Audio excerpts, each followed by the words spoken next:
I only have one.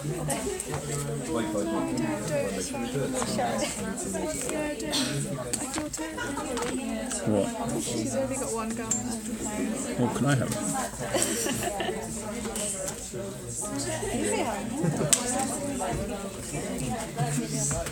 This isn't really awful. Is she going to call me out? No, it's just like loads of Eastern European foreign students do that kind of stuff.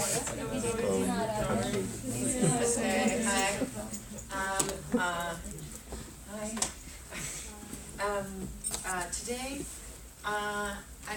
what was absolutely wonderful about the exhibit we went to see was that it's absolutely opposite the sorts of films I'm going to be talking about today. In that what I'm talking about today is sort of an extremely, I would have to say at this point, canonical bunch of films that, and I'll go into sort of where they sit. But they're the ones that I was, taught in school. Yeah, and whereas the things that we saw going on at the same time at the installation are things that are voluptuous with their use of time, indulgent with the form. They're not paring it down to let me just see what exactly film is.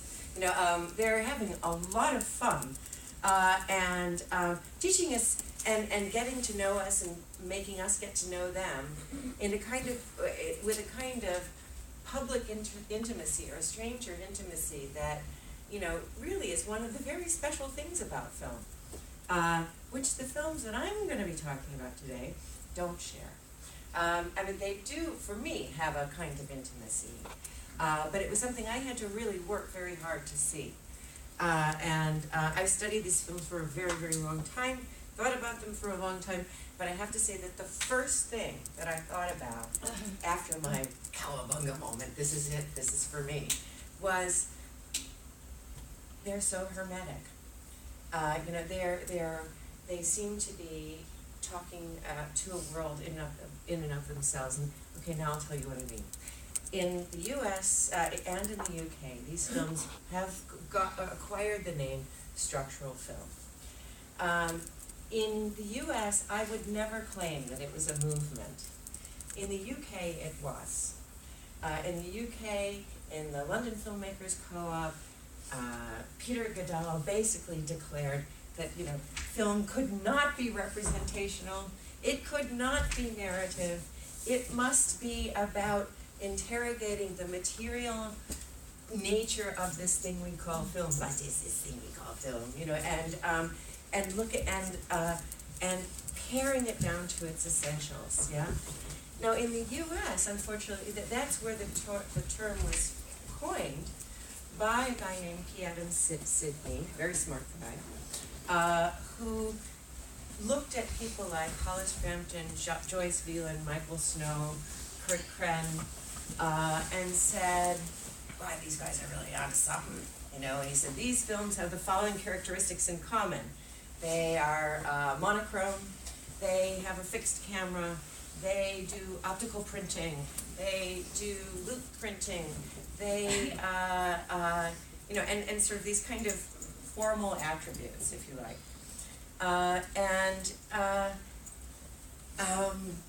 Hollis Frampton and Michael Snow absolutely eschewed this label because, after all, it didn't really say much other than give a couple, and we now think of formalist-inspired films as ones that make a kind of formal problem for themselves. You could even think of something like the California Trilogy as a formalist film, insofar as he said, okay, I'm going to stick my camera here for the length of a magazine, and that's the limit, yeah?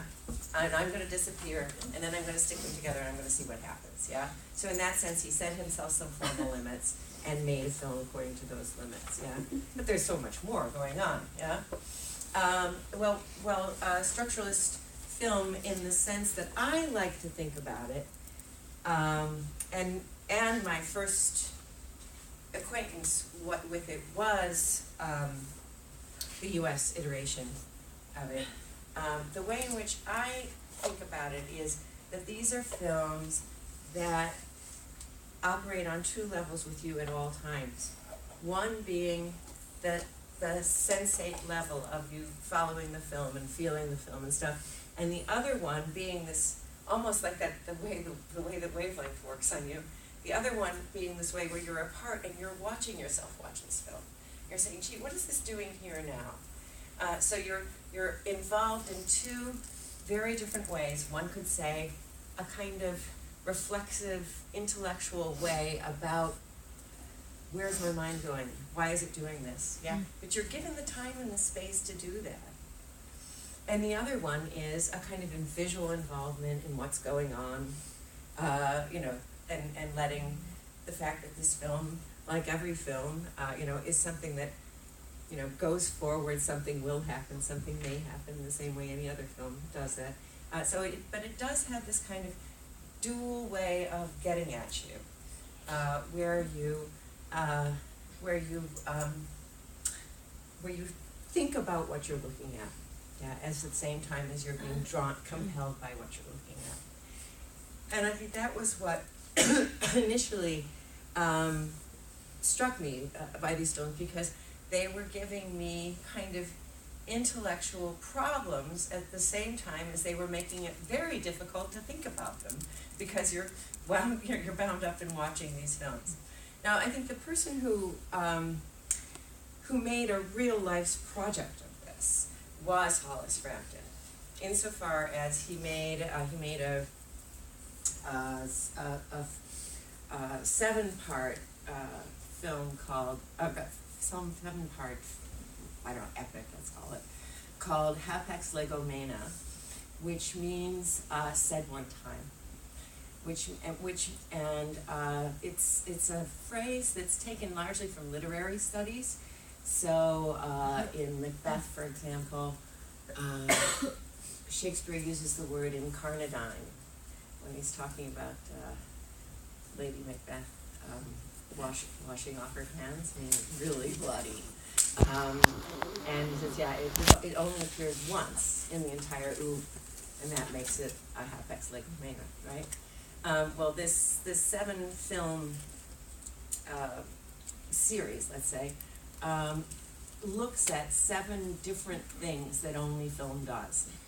Yeah, and the one that we're going to see, we might, I don't know how much time we'll have. But the one that we're going to see today, later on, we will try and figure out what the heck he's what's specific about film that he's looking at. But what the thing that I wanted to sort of try and focus thoughts around is the a very, very tiny category of representation called time, which is what you read about today, read about in one of his sort of cryptic essays. And we, as the essay begins, he says, it's just one thing after another, right? Time, and we have these two equally true things. How did I lose it? Yeah, that while cinema can't be touched or smelled or even seen in the light of day, the other paradox is of equal stability and fragility is time. So as surely as night follows day, time runs on in a measured fashion, in our case, 24 frames per second. The frames, however, are still pictures, and like fractions of time themselves, we never see them as such. And that sort of paradox is something that we'll be looking at in the film today. But one of the things that is the essay that you read is preoccupied by is the representation of time. Is, how do we talk about if I want to give you an accurate account, a history of something, how do I account for the fact that I'm still sitting there writing it? Yeah. So there's never going to be a moment when you can actually represent history accurately. Yeah. And this is something that, you know, and as I'm sure you know, is not something that Frampton was alone in being troubled by. And so I want to give you a kind of background reading of some of the other ways in which the representation of time has been thought about by other thinkers. That's all right. So you have, in any film, hi there, in any film you have layers of time, right? You've got the profilmic time, the time in which the film was made, yeah? You've got the time that the film represents, which is oftentimes different, yeah? Not just period pieces, but you know, a narrative will have a limited time, which will be very different to the actual time in which the thing was taken, right? So you've got that time. And then you've got the now time. You've got the time of your viewing it now, right? And those things are generally in a very productive time when you're writing. Yeah, they make you very much alive. But there's other kinds of time that can populate when we're trying to think about how reality, how history features in our consciousness. And those are much longer extended periods of time, like something like we might call archaic time or mythic time. Time that sits underneath all other time, yeah? That, you know, we tap into every once in a while in the same way that we might you know, when we say at the end of the day, for example, which we say all the time, yeah? But what do we really mean? You know, what do we mean by at the end of the day? Yeah, it's an apocalyptic time, yeah? So there are all these other kinds of mythic time that are hovering about that also obtain in our sort of totality of a sense of time, yeah? That films can tap into, that oftentimes are in a very productive tension. Certainly I would argue in the film that we're going to see. And what I want to do now is to explain a very specific but way in which time has been thought about by two thinkers, Adorno and Benjamin, who developed this concept of the dialectical image. Now, we've heard the term dialectical image many times, usually referring to things like the synthesis of two images with a third image in Eisensteinian montage. Yeah? That's not the dialectical image I'm talking about. And what I'm going to try and set the scene for you is the conundrum, two conundrums that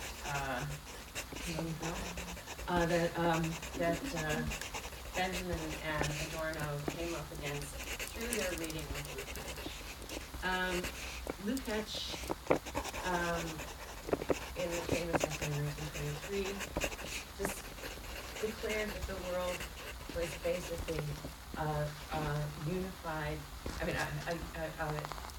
reified totality, that everything had become like every other thing, everything was interchangeable, that there was nothing specific, that labor time, in other words, my labor time, for example, was meaningless in terms of any kind of variant of time, right? It was just 10 minutes of my time could be equal to a banana, yeah? And it is, right? You know, I mean, that once labor stopped being something that was done according to the needs and wants of the human being, that is according to the needs and wants of the economy, all of our time was rationed out, yeah, and this led to this sort of soulless a world which needed some sort of awakening to the truth of what was actually going on. And he had some airy-fairy idea about some awakening that was going to happen with the revolution, you know, when we all became aware of this and became conscious, which of course didn't happen. But nonetheless, Benjamin and Adorno thought this was an important problem. You know, what do we do with this sort of dead meanings around us that look like they're alive, but they're actually dead? And then the other problem was the idea of how do you represent history as something that can be alive in the present?